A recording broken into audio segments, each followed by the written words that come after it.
Muito bem, meus irmãos, vamos dar continuidade à nossa conferência, partindo agora para a nossa terceira mensagem. Queria chamar o pastor Ricardo já para vir aqui.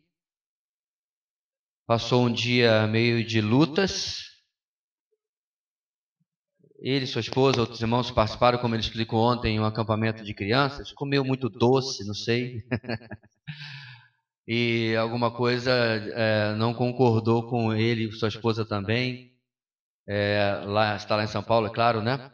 Então vamos estar orando pelo nosso irmão, por todos aqueles que participaram desse evento lá, que eles possam se recuperar e para que possamos chegar até o final da nossa semana e além, né? Vamos orar novamente?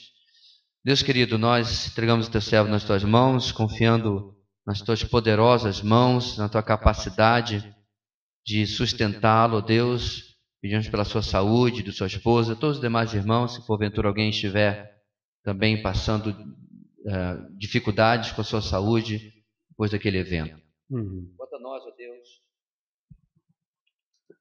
Quanto a nós, ó Deus, pedimos que possa nos abençoar, teu Espírito venha falar aos nossos corações, possa falar das nossas vidas, nossas mentes, com poder, levando-nos mais perto da tua palavra. É a nossa oração em nome de Jesus. Amém. Amém.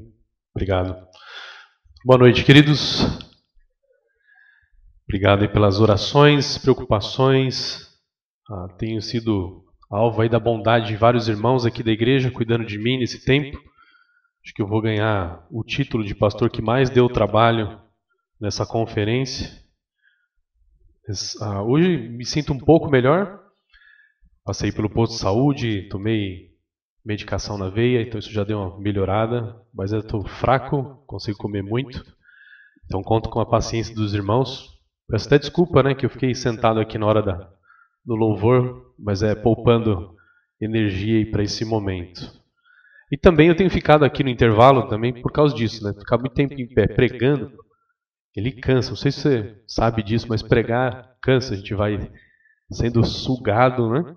Então, não é que eu não quero me misturar, eu acho tão antipático, né, quando a pessoa prega e fica longe das pessoas. Mas se você quiser vir conversar aqui, gente, pode vir, por favor.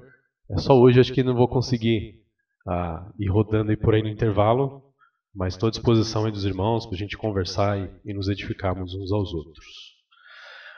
Hoje nós vamos tratar de duas passagens que são fantásticas no livro de Samuel, talvez uma das prediletas minha. E vamos começar com 2 Samuel, capítulo 7, deixa a sua Bíblia aberta.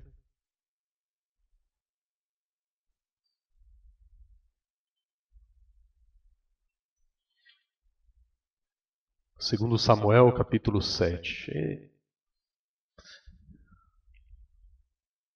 É interessante que a gente não consegue ter uma dimensão daquilo que Deus pode fazer nas nossas vidas e através das nossas vidas.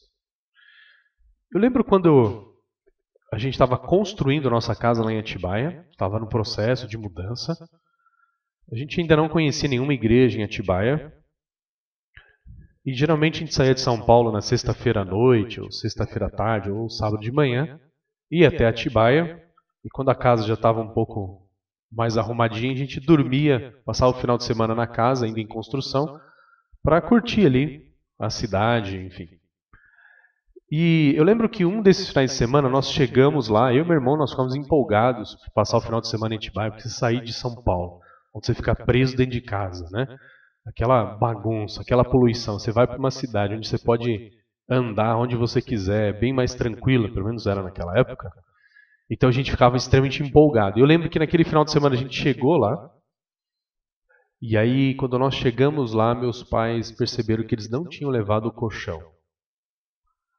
Então não tinha colchão, não tinha lugar para dormir. E aí então eles falaram, não vai dar para a gente ficar, a gente vai passar o dia aqui, mas depois no final do dia a gente vai ter que voltar para São Paulo. E eu lembro que eu fiquei muito triste, na época ali tinha 9 anos, e eu orei a Deus, falei, Senhor, resolve o problema do colchão para mim. Uma oração bem espiritual, né, e profunda. E foi interessante que aí o pessoal que foi entregar material de construção lá em casa, eram 2 senhores, o Dirce e o Pedro, e aí eles estavam entregando material, conversando com meu pai, E aí meu pai falou para eles ali numa conversa lá, falou, a gente ia ficar o final de semana, mas a gente vai ficar porque não tem colchão. E um deles tinha um sítio lá em Atibaia com um monte de colchão. Falou, imagina, eu trago um colchão aqui para vocês, não tem problema. E foi fantástico, assim, para uma criança de 9 anos, né, você ouvir a resposta de oração de Deus, né? Mas a minha preocupação ali na hora é o quê? Era só passar o final de semana em Atibaia. Mas foi justamente por meio desses dois homens, um deles é irmão do pastor Mendes, que a gente conheceu a Piba. E naquele final de semana a gente foi na igreja, e aí nós decidimos então frequentar a igreja, a Piba, lá em Atibaia. E foi onde Deus trabalhou a minha vida, conforme eu compartilhei ontem, né? E hoje Deus tem dado a graça, o privilégio de servir o ministério que eu jamais imaginaria. Né? Então uma oração por um colchão, aonde Deus vai levando, a gente não consegue nem imaginar. E a gente lembra daquele texto de Isaías 55:8, pois os meus pensamentos não são os pensamentos de vocês, nem os seus caminhos são os meus caminhos, declara o Senhor. Assim como os céus são mais altos do que a terra, também os meus caminhos são mais altos do que os seus caminhos, e os meus pensamentos mais altos do que os seus pensamentos. E é interessante quando a gente vê o que Deus faz na nossa vida, e algumas vezes a gente pensa naquilo que a gente poderia fazer para Deus.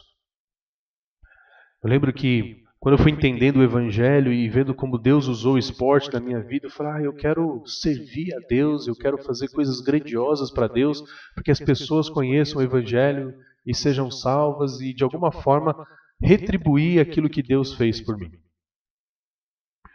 Só que o texto de hoje que nós vamos ver é como, na verdade, nós não abençoamos a Deus. Nós não podemos oferecer nada a Deus que Ele não tenha, o que Ele tenha necessidade. Mas quem realmente nos abençoa, quem faz a grande obra na nossa vida é Ele. É Ele quem age na nossa vida e não o contrário. Por isso eu queria sugerir como grande ideia a frase que resume o capítulo 7 de 2 Samuel é: o Senhor é quem abençoa. Nós somente podemos retribuir com louvor. O Senhor é quem abençoa, nós somente podemos retribuir com louvor. Olhe comigo aí no texto, 2 Samuel 7, versículo 1. Diz assim, o rei Davi já morava em seu palácio e o Senhor lhe dera descanso de todos os seus inimigos ao redor. Certo dia ele disse ao profeta Natã, aqui estou eu, morando num palácio de cedro, enquanto a arca do Senhor permanece numa simples tenda. Natã respondeu ao rei, faze o que tiveres em mente, pois o Senhor está contigo. Então o versículo 1 ele fala sobre a prosperidade, a paz que Deus estava dando para Davi. Davi assumiu o trono, nós vimos ontem. Davi conduziu a arca do Senhor até Jerusalém. Ela está lá numa tenda em Jerusalém. E aí Davi olhando ali, andando no seu palácio, vendo a prosperidade, a grandeza que Deus tinha dado para Davi, Davi, poxa, mas e a arca do Senhor está numa tenda? Eu num palácio e a arca do Senhor, que representa a presença do Senhor, numa tenda. E aí então ele comenta isso com o profeta Natã e o Natã falou, já até imagino o que você está pensando, acho que é uma boa ideia, faz o que você está pensando aí, Deus está com você. É interessante isso, né? Porque a nossa visão, nós falamos bastante isso ontem, a nossa visão sobre Deus vai determinar a forma como nós vamos reverenciá-lo. A nossa visão sobre Deus vai determinar a forma como nós vamos reverenciá-lo. Muitas vezes nós temos tanto, aliás, nós temos tanto, mas damos tão pouco para Deus porque a nossa visão de Deus é pequena, não é verdade? E então oferecemos pouco tempo para Deus, um tempo de oração, um tempo de devocional, o tempo de servir na igreja, o tempo de evangelizar. Até muitas vezes investimos pouco financeiramente na obra do Senhor, e tudo isso vai mostrando a perspectiva que nós temos de Deus, uma perspectiva pequena. E aí, então Davi tem essa percepção. Davi tem uma visão diferente de Deus. Ele aprendeu, a gente viu a duras penas, né, ontem, ele aprendeu sobre o tamanho da santidade de Deus. Mas é interessante, como ele vai aprender ainda mais sobre o tamanho de Deus, sobre a grandeza de Deus agora. Versículo 4. Naquela mesma noite o Senhor falou a Natã: vá dizer a meu servo Davi que assim diz o Senhor: você construirá uma casa para eu morar? É interessante, né? Porque Natã ele falou, parece que meio que sem consultar o Senhor. Não, Davi, faz o que está na sua mente, o Senhor está contigo. E aí à noite o Senhor fala com Natã: Natã, não é bem assim. Faz o seguinte, pergunta para Davi: Davi, você vai construir uma casa para eu morar? As intenções são boas, né? Davi quer honrar a Deus. Mas é interessante que às vezes nós perdemos essa perspectiva de Deus, diminuímos a Deus e agimos com Deus como se Ele precisasse de nós. Você já fez isso, não? Hã? Vou fazer algo que eu vou ajudar a Deus. Né? E nós esquecemos que, na verdade, nós precisamos dele. Eu quero fazer a obra de Deus, porque se eu não fizer, quem fará? Não é verdade? Ah, tem tanto perdido no mundo, se eu não for pregar o Evangelho, quem vai? E a gente esquece que Deus não precisa de nós. Deus nos dá o privilégio de nos usar na sua obra. Deus ele fará a sua obra independente de nós. Se for da sua vontade, pela sua misericórdia, ele nos usará. Olha o que ele diz para Davi, versículo 6. Não tenho morado em nenhuma casa desde o dia em que tirei os israelitas do Egito. Tenho ido de uma tenda para outra, de um tabernáculo para outro. Por onde tenho acompanhado os israelitas, alguma vez perguntei a algum líder deles, a quem ordenei que pastoreasse o meu povo Israel: por que você não me construiu um templo de cedro? Deus lembra Davi, né, que desde que eles saíram do Egito, ele nunca teve uma casa. Na verdade, o que abrigava aquilo que representa a presença de Deus era uma tenda, o tabernáculo, que foi o próprio Senhor quem mandou construir. E quando Deus mandou construir o tabernáculo, Deus foi muito detalhista, né, de como seria construído o tabernáculo. Inclusive, ele capacitou os artesãos a construírem o tabernáculo. Então, quando Deus quer fazer alguma coisa, ele vai orientar e vai ser do jeito dele.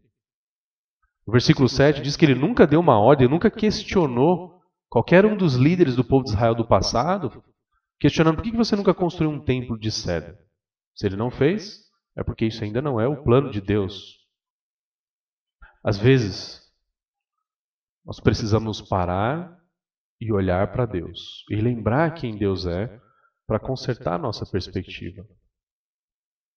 Tratamos Deus como se fosse um de nós. Deus é como se fosse um pai idoso, um avô, né? Muito sábio, mas que a gente precisa ajudar em algumas coisas.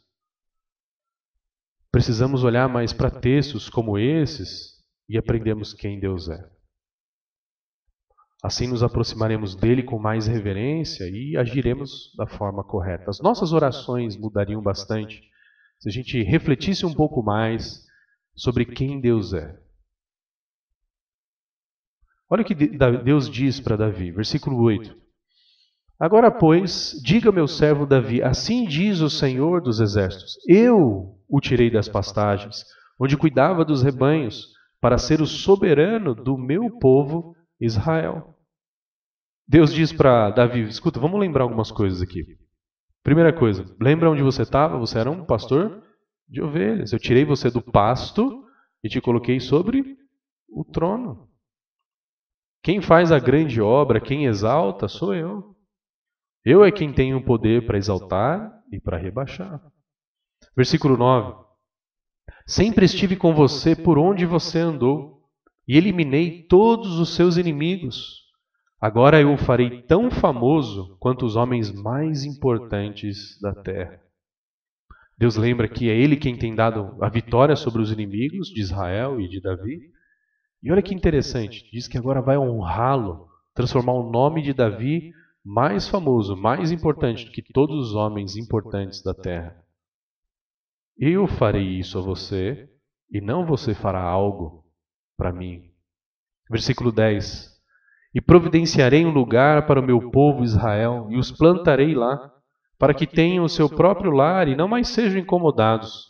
Povos ímpios não mais os oprimirão, como fizeram no início, e têm feito desde a época em que nomeei juízes sobre o meu povo Israel.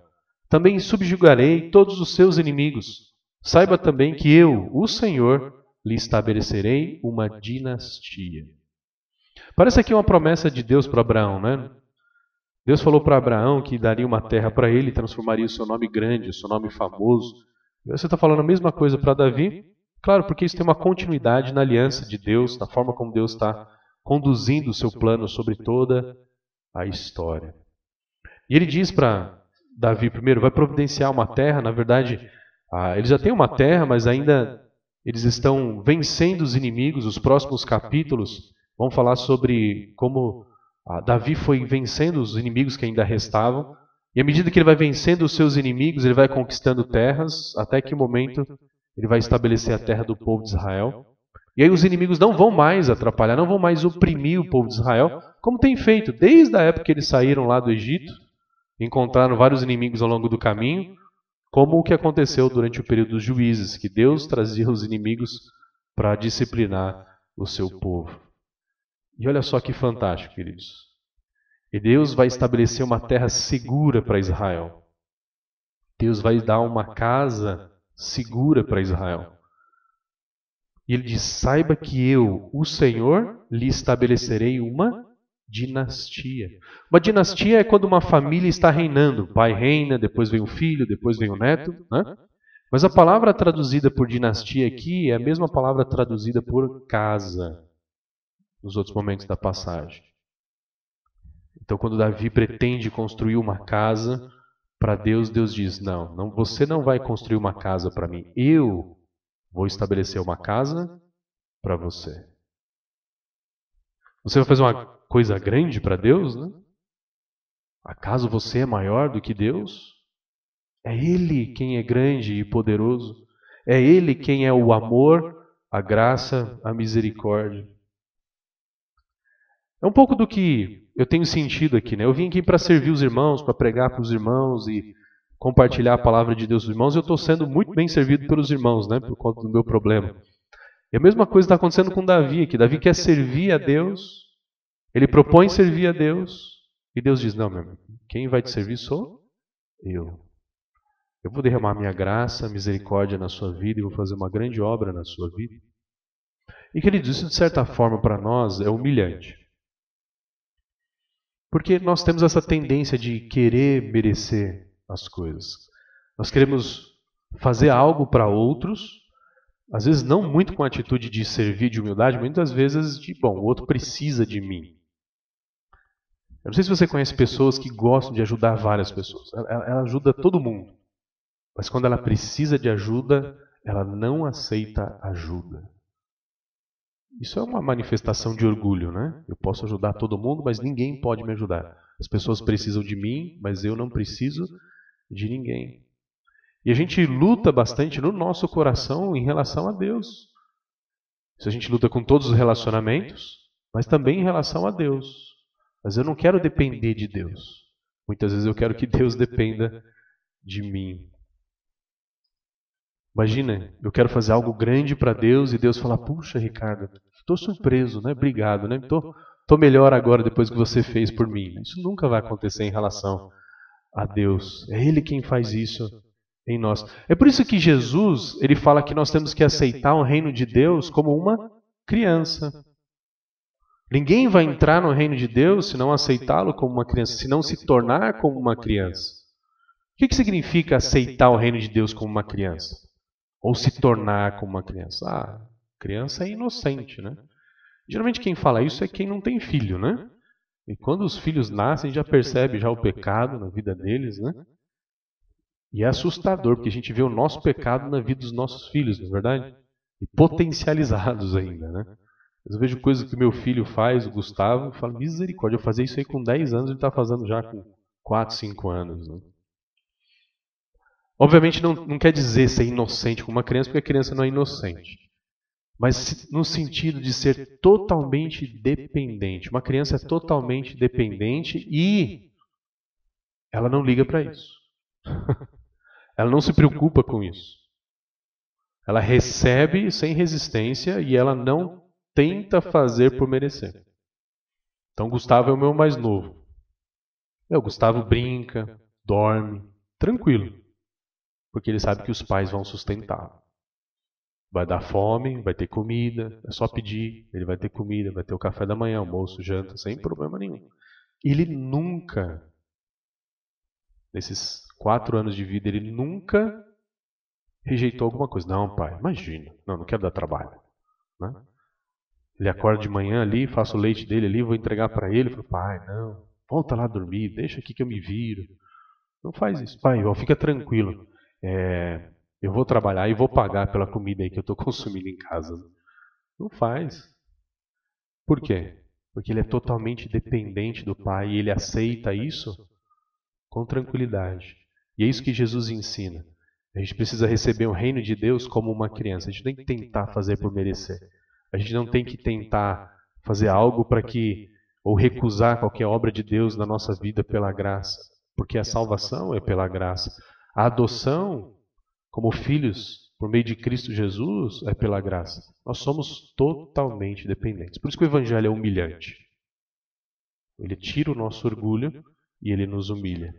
E de certa forma é isso que Deus está ensinando para Davi aqui. Davi, não é você que vai fazer algo para mim. Eu que vou fazer para você. Não é você que vai fazer uma casa para mim. Eu vou estabelecer a sua casa. O versículo 12 diz assim: quando a sua vida chegar ao fim e você descansar com seus antepassados, escolherei um dos seus filhos para sucedê-lo, um fruto do seu próprio corpo, e eu estabelecerei o reino dele. Percebe que Davi tem planos, mas Deus tem planos para além da vida de Davi.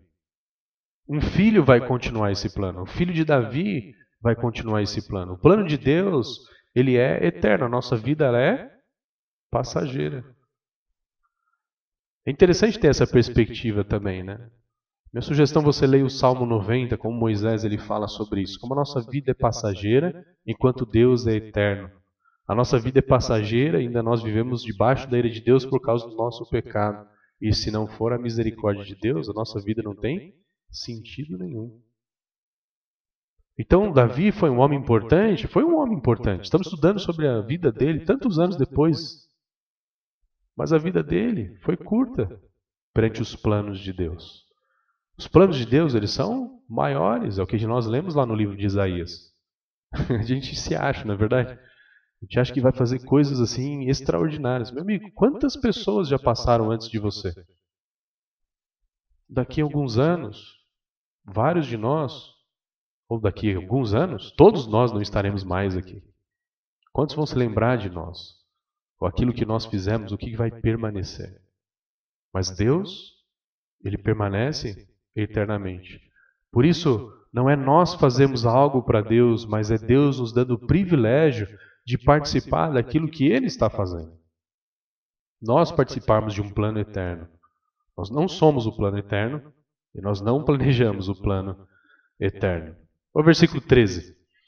Será Ele quem construirá um templo em honra do meu nome. Eu firmarei o trono dele para sempre. Eu serei seu pai e ele será meu filho. Quando ele cometer algum erro, eu o punirei com o castigo dos homens, com açoites aplicados por homens. Mas nunca retirarei dele o meu amor, como retirei de Saul, a quem tirei do seu caminho. O versículo 13, então, Deus diz que vai realizar o desejo de Davi, mas não por meio de Davi, por meio do seu filho, o filho de Davi. O papel de Davi, o plano de Deus para Davi é um plano militar, é apaziguar o território, acabar com os inimigos ali. E então Salomão, ele sim, é quem vai estabelecer um templo, vai construir um templo para Deus. No versículo 14 e 15, ele faz uma promessa de fidelidade ao filho de Davi. Ele não vai quebrar a aliança. Mesmo que o filho de Davi se afaste, cometa algum pecado, ele vai ser disciplinado, mas Deus não vai o deixar como deixou Saul. Não vai acontecer a mesma coisa. O que vai manter o plano de Deus é a fidelidade de Deus e não a fidelidade dos homens. O plano de Deus não depende da fidelidade dos homens. Porque se dependesse da fidelidade dos homens, como nós aprendemos ao longo de todo o Antigo Testamento, não daria certo. Não daria certo. Nós dependemos da fidelidade de Deus. Versículo 16. Quanto a você, sua dinastia e seu reino permanecerão para sempre diante de mim. O seu trono será estabelecido para sempre. Deus diz, quanto a você, sua dinastia, literalmente a sua casa, permanecerão para sempre, eternamente, diante de mim, sob os cuidados, sob a atenção do próprio Senhor. Quem vai construir uma casa para quem? E queridos, se a gente pensar hoje aí, onde está a casa que Davi sonhou e Salomão construiu? É o templo de Salomão. O que sobrou do templo de Salomão? Só o muro. Mas a casa de Davi permanece firme, estabelecida em Cristo Jesus, né? O filho de Davi, por toda a eternidade. Queridos, a gente não consegue fazer uma grande obra para o Senhor. É o Senhor quem faz uma grande obra. É Ele quem abençoa. O que nós podemos fazer é nos dispor nas mãos de Deus. Senhor, usa-me, e adorarmos a Deus pela grande obra que Ele faz nas nossas vidas. Quais são os seus planos? O que você tem pensado sobre servir ao Senhor? Você tem pensado em servir ao Senhor? Qual é o tempo dos seus planos? Qual é o alcance dos seus planos? Uma sugestão, à luz desse texto, seria chegar diante de Deus. Senhor, o que eu posso participar? O que o Senhor pode me dar a misericórdia, o privilégio de poder participar daquilo que o Senhor está fazendo? Eu gostaria de fazer uma grande coisa, mas eu sou tão limitado, sou tão pequeno, sou tão pecador, mas eu sei que o Senhor não é. O Senhor não é limitado. O Senhor é grande, o Senhor é poderoso. Por isso me dê a graça, o privilégio de participar daquilo que o Senhor está fazendo no plano eterno. Como que Deus pode me usar na família que o Senhor me colocou? Como que o Senhor pode me usar no ambiente de trabalho, de estudo que Ele me colocou? Como que o Senhor pode me usar na igreja que Ele me colocou? Nunca o foco em mim, naquilo que eu posso fazer, mas naquilo que Deus pode fazer através das nossas vidas. Olha a reação de Davi. O que você faz quando Deus frustra os seus planos? Davi estava empolgado, vou construir um templo. E Deus disse não. Você não vai construir uma casa para mim, eu vou construir para você. Interessante, quando nós temos uma perspectiva da eternidade, quando nós confiamos em Deus, mesmo quando Ele diz não, nós o adoramos e o louvamos. Olha a reação de Davi, versículo 17. E Natã transmitiu a Davi tudo o que o Senhor lhe tinha falado e revelado. Então o rei Davi entrou no tabernáculo, assentou-se diante do Senhor e orou: Quem sou eu, ó soberano Senhor, e o que é a minha família, para que me trouxesses a este ponto? E como se isso não bastasse para ti, ó soberano Senhor, também falaste sobre o futuro da família desse teu servo. É assim que procedes com os homens, ó soberano Senhor. Esse é um cântico, um salmo, uma adoração a Deus de Davi fantástico. Quando Davi recebe tudo isso, eu fico imaginando a reação dele, Natã, falando tudo que Deus havia falado. Ele falou: meu amigo, não é você quem vai estabelecer uma casa para mim, eu vou estabelecer uma casa para você, e uma casa eterna. O seu filho vai dar continuidade, o seu filho vai construir uma casa para mim. Mas você vai morrer, mas a sua dinastia durará para todo o sempre. A reação dele é justamente quando nós temos um vislumbre sobre quem Deus é, a nossa reação é sempre de humildade, de humilhação. Eu acho interessante que às vezes aparece um pessoal aí que foi para o céu, né? Foi para o céu e voltou, viu a Deus, e aí saem falando nas igrejas aí, mas aí tem aquela placa enorme, né? Um grande homem de Deus que foi ao céu e voltou, e ele vai dar uma palestra, uma pregação sobre isso, né? Só que toda vez que a gente vê um homem na Bíblia que vê a Deus, como é que ele sai desse encontro? Ele sai destruído. A gente tem Isaías que diz, Senhor, eu sou um homem de lábios impuros, que habita no meio de um povo de lábios impuros, e eu vi o Senhor, eu vou morrer. Daniel ficou doente por vários dias, depois que viu o Senhor. E Davi, depois dele, obviamente ele não está vendo o Senhor, mas quando ele recebe essa revelação de Deus, ele conhece mais sobre Deus, a reação dele é de humildade, de humilhação. Quem sou eu para receber tudo isso? Quando olhamos para aquilo que Deus fez por nós, nos humilhamos. Não é mais o que eu farei para Deus. A nossa reação é: quem sou eu para que o Senhor faça tudo o que Ele está fazendo na minha vida? Versículo 20: que mais Davi poderá dizer? Tu conheces o teu servo, ó soberano Senhor, por amor da tua palavra e de acordo com a tua vontade, realizaste esse feito grandioso e revelaste ao teu servo. Percebe, queridos, o que move a Deus aqui é o amor à tua palavra, e o amor à tua palavra que revela o seu amor para nós. E é importante a gente relembrar disso, queridos, porque nós temos uma definição errada sobre amor, né? O nosso amor é sempre eu te amo porque você faz isso para mim. É um amor conveniente. Eu te amo enquanto é conveniente. Né? Então, se é um amor que só ama enquanto é conveniente, não é amor, isso é egoísmo. Né? É igual amar peixe. O pessoal ama peixe. Eu amo peixe. É mesmo, eu gosto. Na brasa, assim, delícia. Você mata o peixe, você não ama o peixe. Você gosta do que o peixe ele traz para você. E a gente faz isso nos nossos relacionamentos. O amor de Deus não é assim. E aí, muitas vezes, por essa visão errada do amor, que a gente tenta merecer o amor de Deus. Né? Tem uma prova importante daqui uma semana. Então eu vou na igreja. Inclusive vou até no culto de oração na quarta-feira. Né?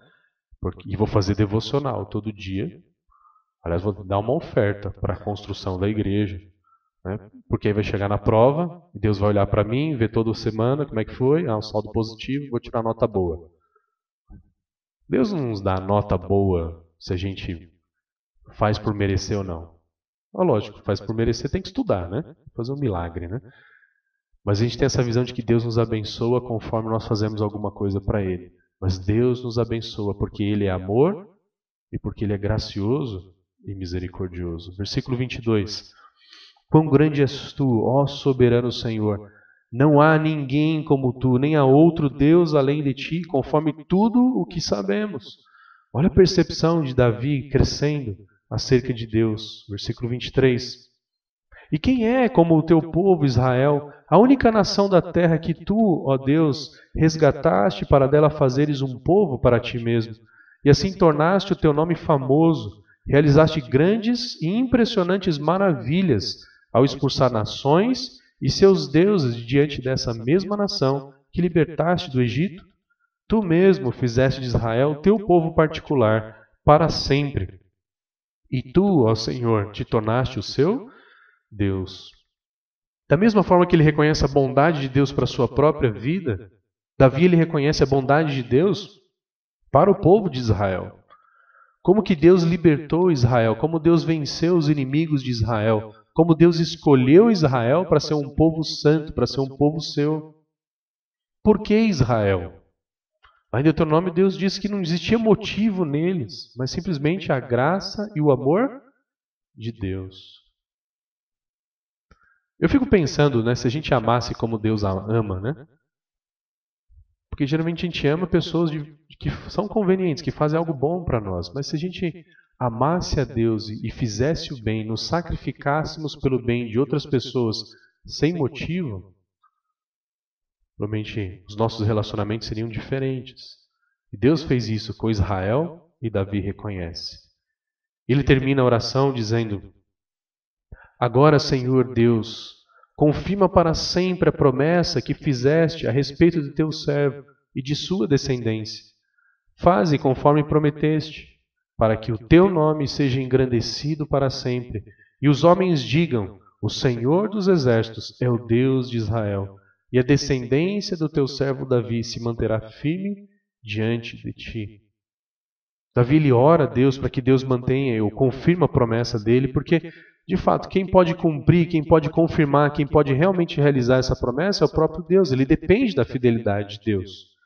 Mas é interessante que ele clama a Deus para que ele cumpra a sua promessa, para que o próprio Deus seja glorificado. Versículo 27. O Senhor dos Exércitos, Deus de Israel, tu mesmo revelaste a teu servo, quando disseste, estabelecerei uma dinastia para você. Por isso teu servo achou coragem para orar para ti. Ó soberano Senhor, tu és Deus, tuas palavras são verdadeiras e tu fizeste essa boa promessa a teu servo. Agora, por tua bondade, abençoa a família do teu servo, para que ela continue para sempre na tua presença. Tu, ó soberano Senhor, o prometeste, e abençoada por ti, bendita será para sempre a família do teu servo. Eu acho interessante a gente olhar orações na Bíblia, né? Porque quando a gente compara as nossas orações, quando foi a última vez que você orou assim para Deus? Reconhecendo a grandeza de Deus, a misericórdia de Deus. Geralmente como é que a gente ora? A gente ora da mesma forma que a gente pede um fast food, né? Senhor Deus, eu quero um Big Mac sem picles, um sundae, um milkshake grande e uma batata frita. Não é assim as nossas orações? Senhor, que não chova no meu piquenique. As nossas orações têm muito pouco do reconhecimento de quem Deus é e daquilo que Ele está fazendo na nossa vida. Olha como Davi reconhece quem Deus é. E ele finaliza a sua adoração colocando a dependência na fidelidade de Deus. Deus é quem vai cumprir essa promessa e somente por meio dele. É Deus quem vai preservar a casa de Davi na presença de Deus. Então o texto começa com Davi, o desejo de Davi estabelecer uma casa para Deus. E o texto termina com Deus estabelecendo uma casa para Davi, para todos sempre. E Davi o louvando. A única coisa que ele poderia fazer é retribuir com louvor. Por isso, o Senhor é quem abençoa. Nós somente podemos retribuir com o louvor. Queridos, o texto não está nos ensinando que Deus fará algo grandioso na nossa vida, como fez na vida de Davi. No sentido de você se tornar rei, rainha, de alguma coisa assim. Mas na verdade, toda vez que a gente se dispõe nas mãos de Deus, Ele faz algo grandioso na nossa vida. Eu não sei se você já parou para pensar como Deus pode usar a sua vida para impactar a eternidade de outras pessoas. Então você está lá no seu trabalho, talvez você não seja nem feliz lá no seu trabalho. Talvez não é algo que você gostaria de fazer. Mas imagine se você tem uma perspectiva de que Deus, Ele pode fazer algo grande na sua vida e você participar daquilo que Ele está fazendo. E você começar a investir de uma forma intencional com os colegas do seu trabalho. A gente está numa época perfeita para fazer isso. É só entrar numa discussão política, não é? Ao invés de a gente fugir de discussão política, a gente podia usar a discussão política como forma de evangelismo. Rapaz, eu não sei se você está feliz ou triste com o novo governo, né? Mas você pode falar, minha verdadeira esperança, eu não sei se você sabe, mas Jesus vai voltar. E Ele vai voltar e Ele é um juiz justo. Não é desses que fica manipulando a Constituição para fazer o que quer. Ele é justo. E deixa eu falar, Ele é um juiz que conhece todas as coisas, inclusive a motivação do nosso coração. Por isso, assim, é lógico, eu voto, eu torço pelo meu candidato, mas a minha verdadeira esperança está no verdadeiro Rei, que é Cristo Jesus. Você tem essa esperança? Queridos, nós não temos ideia, mas as pessoas estão mais abertas a conhecer de uma esperança que não falha do que nós imaginamos. As pessoas estão desesperadas. É só olhar as ruas, gente. As pessoas estão desesperadas. Forças amadas, façam algo por nós. É um homem que vai nos salvar. É o Messias. A gente depender de Bolsonaro ou de Lula, isso só revela para nós que nós temos uma falta de esperança real. Nós precisamos colocar a nossa esperança em Deus. E Deus pode usar a sua vida para trazer essa esperança para outras pessoas. Imagina quantas pessoas podem ser impactadas pela pregação do Evangelho, pela vivência do Evangelho na sua vida. Queridos, quando eu entrei para o ministério, eu não tinha ideia do que seria isso. Mas hoje eu vou vendo aquilo que Deus vai fazendo, é a reação de Davi. Falou, Senhor, que é isso? Porque assim, as pessoas me conhecem. Vocês estão olhando para mim assim, poxa, o Ricardo é um pastor piedoso, né? Ele ensina a palavra de Deus, ele é um homem santo. Mas Deus me conhece. Então, não tem como enganar Deus. E como Deus faz o que Ele faz na minha vida, através da minha vida, é pura graça de Deus. Pura graça de Deus. Hoje mesmo encontrei um rapaz, encontrei ele uma vez na vida, pessoalmente, e depois ele foi acompanhando mensagens e algumas coisas assim, e falou, pastor, na sua vida tem impactado a minha vida. Eu falei, misericórdia, mas eu nem conheço. Porque quando a gente se dispõe nas mãos de Deus, Deus ele age. Ele age. Então, nesse sentido, obviamente, sim, Deus faz algo grandioso na minha vida quando Ele usa a minha vida para mudar a eternidade de alguém pela sua graça, pela sua misericórdia.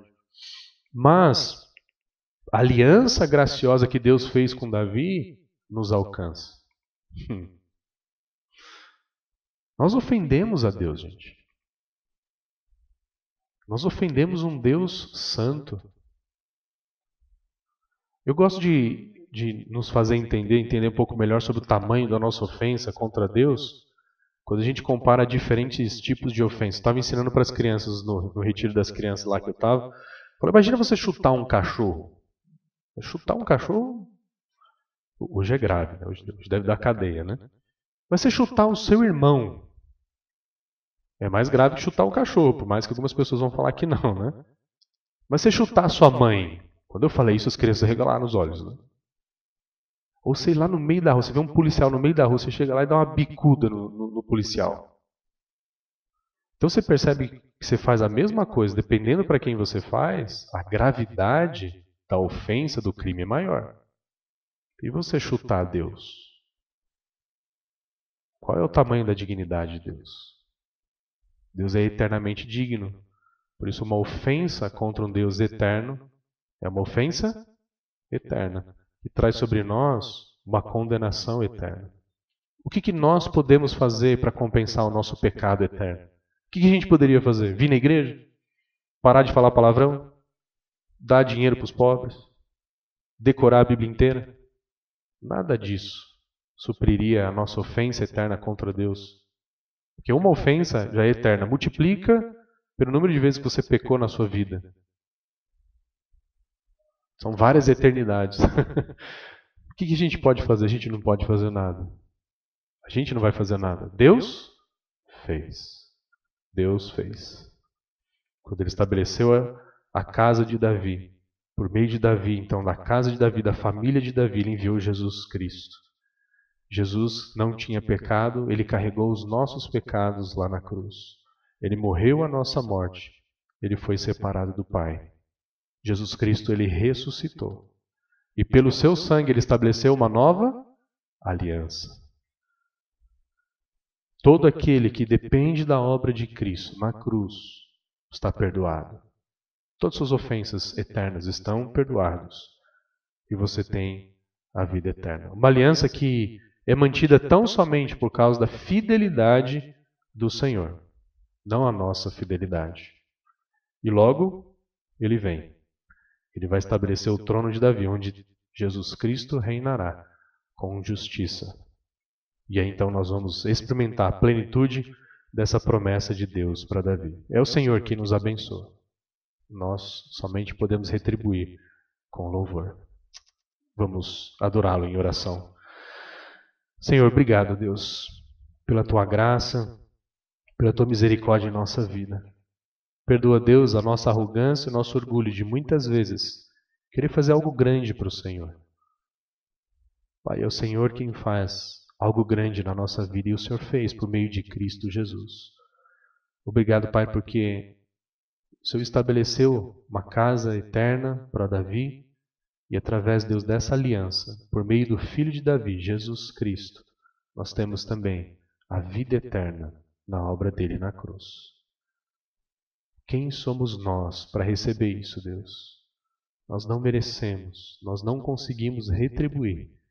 Por isso, Pai, humildemente, aqui nessa noite nós te adoramos, nós te louvamos, nós exaltamos o teu nome. Nos ajude, Deus, a ter essa percepção ao longo da nossa vida, para que as pessoas olhem para nós e vejam um Deus grande, majestoso, que tem feito uma grande obra na nossa vida, pela sua graça e misericórdia. E em tudo, o Senhor seja honrado e glorificado. Obrigado, Deus, por esse texto. Em nome de Jesus, amém.